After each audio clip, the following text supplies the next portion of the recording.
Well, good evening, guys. And as you may know already, ProjectSAM released the second installment of TFO2 today.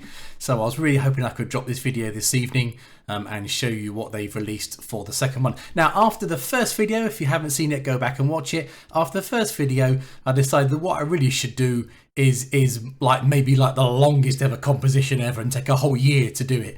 And just to start with the first one, the strings, add on the second one, then add on the third and fourth as we go, and just to build something up over the year. It's going to be a bit crazy because, of course, I don't know what instruments are coming up. So, I mean, obviously they're all something orchestral or orchestral related, but don't really know what they're going to be. So it might be a bit of a crazy composition, and I'm not the best composer anyway. But hey, we'll see. So after last time, I recorded just some basic strings, just a simple chord pattern down. And then I thought I'd go again for this one. Now, the second one, as you can see here, is called Bold Legato Brass. So this is what it looks like now when you open up your TFO in Contact. You get this new choice for Bold Legato Brass. And if you click, you got your soltato strings from last time, and we now got Bold Legato Brass. So this is what it looks like. I'm just going to very quickly hop over to Advanced and change the colour of this one. This is quite useful if you're wanting to have multiple TFO sessions open, just to colour them differently, help you out. So same layout as before, pretty much the same. Best thing to start off with is the description here. So 4 horns and 3 trombones, taken from Symphobia 2. With what they call real legato intervals. Now, legato, okay, so being a non-musician, particularly me, I was like, legato, I've heard about it, I know a little bit about it, so let's go quickly. So legato, from a VST, a plugin, a computer-based music point of view, is talking about the transition between 2 notes. So if you imagine whenever an instrumentalist plays an instrument, whether it be strings or horns or almost anything really, there's little nuances of sound that happen when they change from one note to another note. Now that may just be like on a stringed instrument, like a very small amount of hammer on or pull off on the string. It could be like a little slide on the bow. Is all sorts of things, all these little minutiae of detail about when someone transfers, from one note to another note. And legato in this context is trying to catch that nuance. And what they do when they record is they record a whole load of transitions between the notes. And different libraries do it differently, and they apply it differently. And it's not entirely clear. I did do a quick Google search for ProjectSAM, but I couldn't find a quick answer as to the exact detail of the legato transitions they've recorded for this patch. If someone can tell me where it is, then great. So that's what legato is in terms of a VST of a plugin.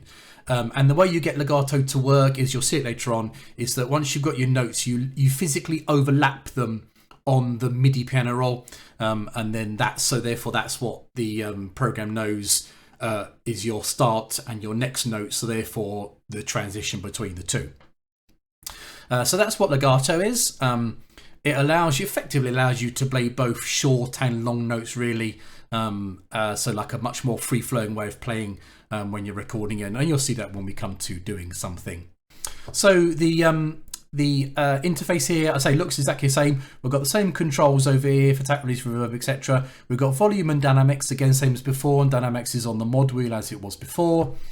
In the advanced tab, we've got pretty much exactly the same. The only thing we don't have this time is we don't have the octaver, which is not entirely unsurprising really for this type of instrument, which is kind of meant to be a solo instrument more than a chordal instrument. In fact, you can't even play chords on this. So it misses the octaver. We've still got the master EQ, which I'll leave on. But other than that, under advanced, you've got all the same stuff as we had before. Just to pick up on one thing, this little shift here, with this particular instrument, we've got from the B flat to the C. That's our range. If you shift it, you can just click to shift up and down or drag or whatever. If you shift it, all you're doing is shifting the playable range up and down the keyboard. So you're not shifting physical notes you can play. You're just shifting their position up and down the keyboard. I presume you would want to do that if you had, you know, more than one patch loaded here. Say for into your contact, say you had the brass and you had the strings as well. You'd be able to drag this brass section further up the keyboard or further down and have the strings the other way. Then you could play them at the same time because of their relative ranges. I presume that's the sort of thing it's for, but I'm pretty much never going to use that. I'm not good enough to play keyboard like that anyway. So we'll just chuck that back down to 0 so it's in the correct position for the notes. So let's go back to performance. And we've got, this is what it sounds like.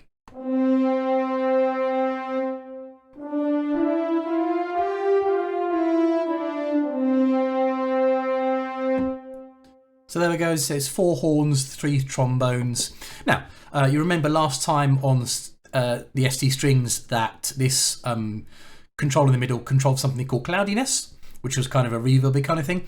In this case, it did take me a little while to work this out, but I have got it now. What this does, it says stack velocity and it means staccato velocity.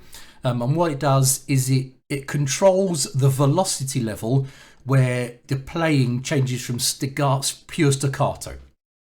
So if we turn it all the way down to 1, you'll see that, so this means at velocity level 1, i.e. pretty much everything, you get a staccato note.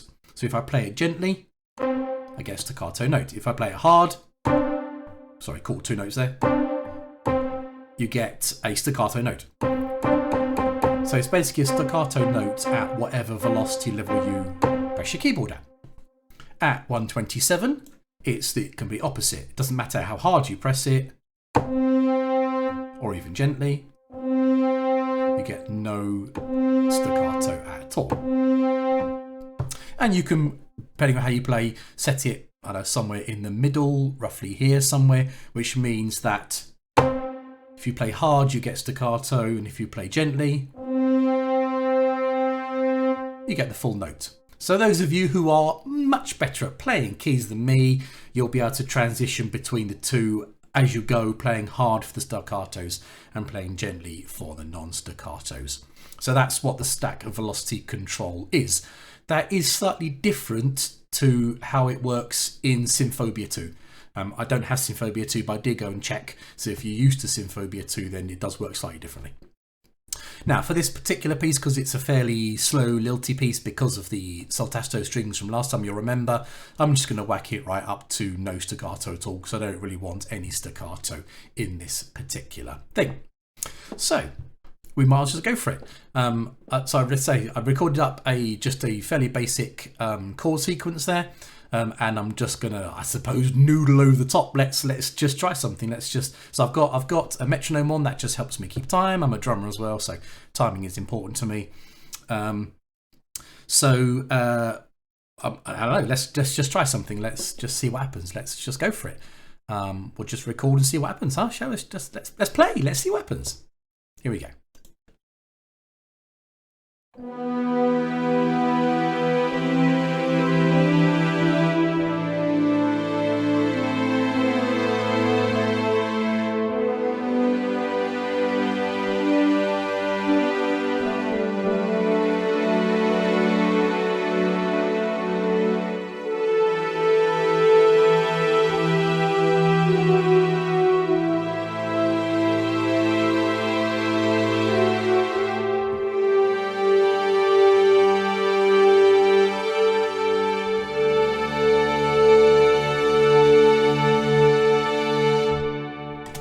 Not too bad.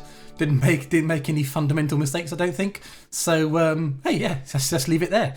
After the video's finished, I will go back and overdub some dynamics using the mod wheel into that.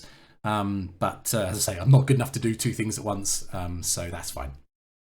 So hey, that is number 2 of TFO2. So that's bold legato brass. I'm sure you can come up with some amazing compilations, some things that are much better than mine.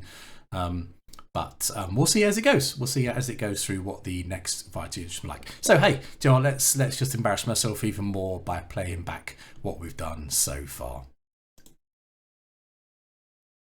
Tell you what, let's play it back without the click on. That might be a helpful one. Let's take the click off and go again. Here we go.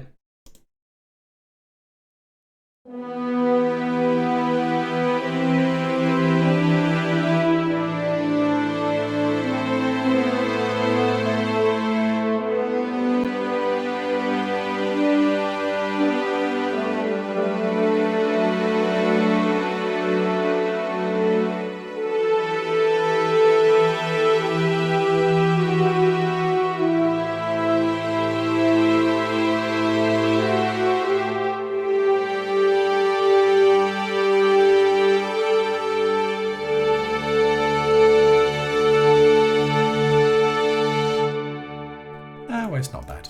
Okay, so I said that I would talk about the legatos a bit more, so we'll close off that. We'll open up the actual let's just expand my piano roll up a little bit so I can see what's going on a little bit easier. Now, what legato, as I said, does is when you overlap the notes, it does that legato transition. So you have to decide in your particular line, melody line, piece line, where you want that legato transition to happen. You don't necessarily want it to go every single note to every single note, because that wouldn't be natural. It wouldn't allow for your player, if they're playing, for example, brass, to be able to stop and breathe, which of course they need to do to make it sound realistic.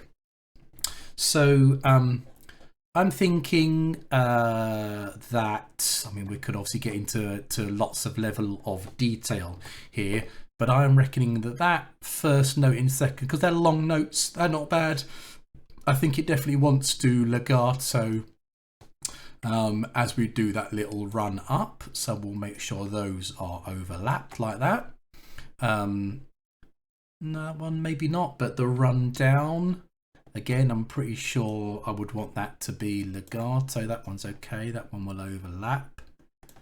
And then let's do that one as well. You don't want to, when you do legatos, I mean, I don't speak from massive experience, I'm no expert here, but you don't want to make your transitions too long.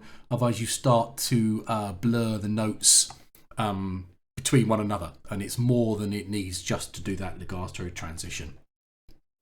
Then we'll go, that's cool. I think I might just pull that one back a little bit and make sure it's not legatoing. Legatoing? Is that even a word? No idea. Then we'll go legato there, we'll go legato there as well. And what it should do is it should then just ensure that it's just nicely flowing between the notes where we want it to. Now there was an obvious gap there at the end of that phrase there to let the musician breathe. And then we go back in again, those long notes. Yeah, maybe those first two. Let's drag that one back to make sure it's not something like that. And let's keep going. Then those I probably do want legato together. That one is just about overlapping. There's a nice little pause there for that long note. And that is the end, isn't it? Yeah, so let's just make that pause, I think, just a fraction longer. So yeah, so I think we'll save that where we are. Okay, so that should be some legato transitions. Let's have another listen. Let's just crank that brass up a little bit. Okay, let's have a listen, see what it sounds like now.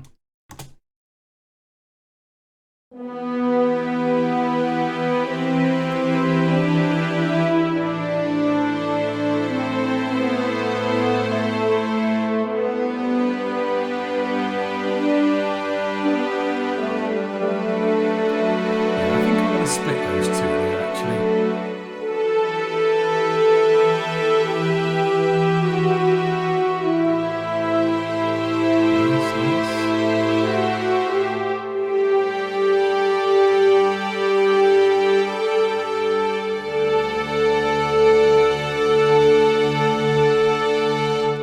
Yeah, that's not bad. I think I want to split those two up a little bit more there. I think it just, I don't like, it's just a little bit close for me.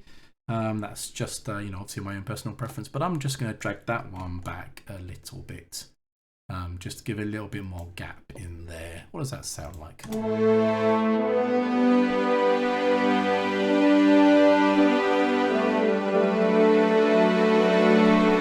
I think a little bit more actually.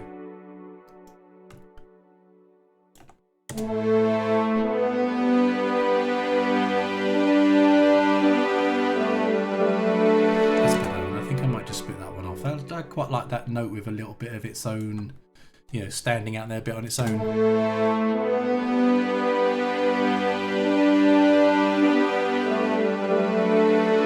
that's better. We'll just make sure that, I think I'm going to make that one here, one include one as well. Okay, so there we are. I think I'm going to live with that for now. We might end up changing it at some point in the future. Maybe, I don't know. We'll see what happens. See what happens with the new installments. So let's just bring the contact window back up again, just so that you've got it there at the end. So that's TFO2, second installment, the bold Legato Brass. One more time just to finish with. And again, surely we'll have some fun, and I will see you on the next video. Here we go.